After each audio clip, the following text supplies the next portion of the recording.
Bueno, vamos a entrar de lleno en este análisis, porque hoy tenemos entre manos uno de los textos más, diría yo, fascinantes y antiguos de la humanidad, el libro de Bamidbar, que la mayoría conoce como el libro de los números. A ver, normalmente cuando leemos textos históricos, solemos pensar en ellos como simple historia antigua, ¿verdad? Como lugares físicos en un mapa lleno de polvo. Pero ojo, porque lo que vamos a desgranar hoy es algo radicalmente distinto. Vamos a descubrir cómo este relato no es para nada la crónica de un viaje geográfico. En realidad, funciona como una metáfora profundísimo, un mapa exquisitamente diseñado para nuestro viaje interno.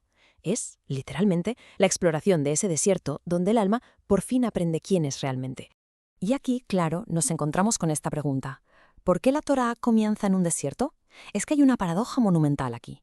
Si lo pensamos bien, lo más lógico para cualquier civilización antigua sería arrancar su gran relato épico en un palacio majestuoso, ¿no? En una ciudad súper desarrollada o en un valle de comodidad absoluta. Sin embargo, el relato nos lleva, a propósito, a un lugar inhóspito y desolado. Y creedme, esto no es una casualidad geográfica. Hay una intención clarísima detrás de este escenario, y eso es justo lo que hace que esta exploración sea tan reveladora para nosotros hoy en día. Punto número 1. El desierto físico y espiritual. Pasemos a ver exactamente de qué trata esto. Y es que este desierto opera simultáneamente en dos niveles. Por un lado está el paisaje físico de arena y sol, pero en un plano mucho más importante es un estado espiritual de aislamiento absoluto. Fijémonos en las cosas que desaparecen en el desierto: las distracciones, las falsas seguridades y el ruido constante. Imaginemos nuestro desierto moderno. A veces es simplemente quedarnos sin internet un par de horas y ya nos genera ansiedad. Pues esto va mucho más allá. Sin la ciudad, sin el mercado de opiniones, sin el bullicio cotidiano, todo el ruido exterior se apaga por completo. ¿Y qué pasa entonces? Pues que el alma se queda frente a frente consigo misma, sin escondites posibles. Llegamos al punto 2. Almas, no solo números. Y aquí entramos en el Pesat, que es el nivel literal de la historia. A pesar del inmenso vacío del desierto, de repente ocurre algo que parece pura burocracia. Un censo exhaustivo del pueblo. Se cuenta a cada tribu y a cada familia individual con un cuidado que, sinceramente, asombra. Y esto nos lleva a una distinción increíblemente poderosa, conocida en el estudio como remes. Si comparamos ambas visiones, el contraste es brutal. Por un lado tenemos cómo nos ve a menudo la sociedad, como un número más, una cara más, alguien totalmente reemplazable en el sistema. Pero por otro lado, la visión radical que propone el texto es diametralmente opuesta. Aquí no hay masas borrosas. Cada alma individual tiene un peso único y vital. La lección es un rotundo: tu existencia individual importa y mucho.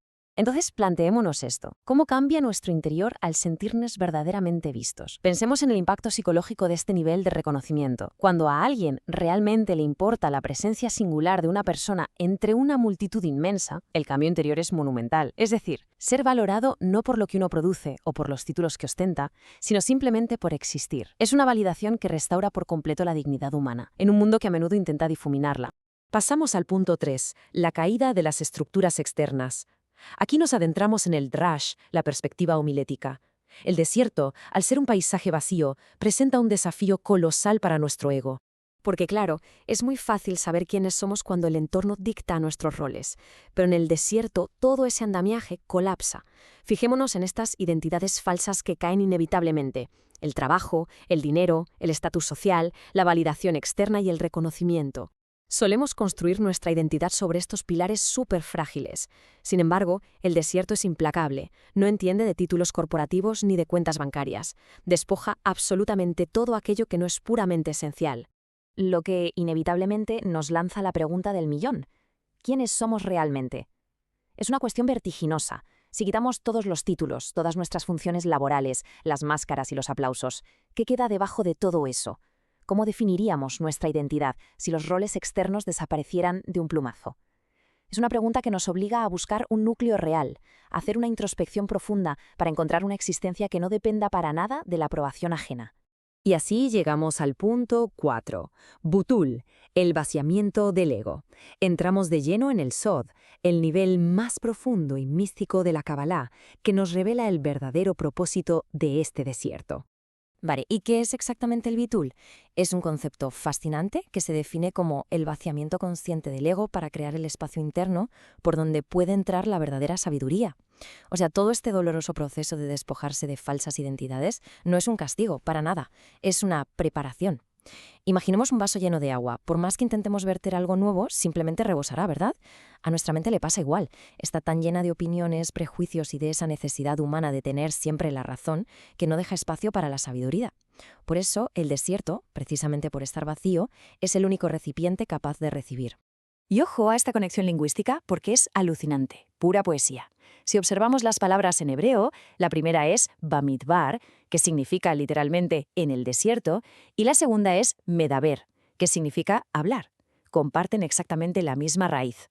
Esto no es ninguna coincidencia. Nos está diciendo a gritos que el desierto, el lugar emblemático del silencio absoluto, es irónicamente el único sitio donde por fin podemos escuchar con claridad. Es allí donde nuestra voz interior más auténtica puede empezar a hablar, después de haber estado enterrada bajo capas de ego durante toda la vida. Llegamos al quinto y último punto. Tribus diferentes, misiones únicas. Porque, a ver, la espiritualidad no consiste en desaparecer en el vacío y aislarse para siempre. Hay que integrar todo esto con el mundo real. Por eso, justo después de establecer ese espacio de silencio, el texto organiza al pueblo de forma milimétrica. Fijémonos en los elementos que posee cada tribu: una posición específica, una función determinada y una dirección clara. La verdadera espiritualidad no es un caos anárquico, es un orden profundamente armónico. Y la lección vital aquí es que no todas las almas tienen la misma misión. Ese hábito humano tan destructivo de compararnos constantemente con los demás solo nos desconecta de nuestro propio camino. El viaje interno revela una función única y al comprenderla vemos que cada uno de nosotros es completamente reemplazable en el gran esquema general. Para terminar, me gustaría que nos quedáramos reflexionando sobre esta frase: el desierto más importante es el que atravesamos por dentro. A veces, los grandes desafíos de la vida nos empujan hacia nuestro propio desierto personal, un periodo de vulnerabilidad donde todas las estructuras conocidas parecen evaporarse. Pero como hemos visto hoy, esto no ocurre para hundirnos, sino para forzar el descubrimiento de nuestra identidad real. Hay voces auténticas que solo nacen cuando el ego deja de hacer ruido. Así que la gran pregunta ineludible que nos queda es esta: ¿estamos dispuestos a cruzar conscientemente ese desierto interior para por fin escuchar nuestra propia voz?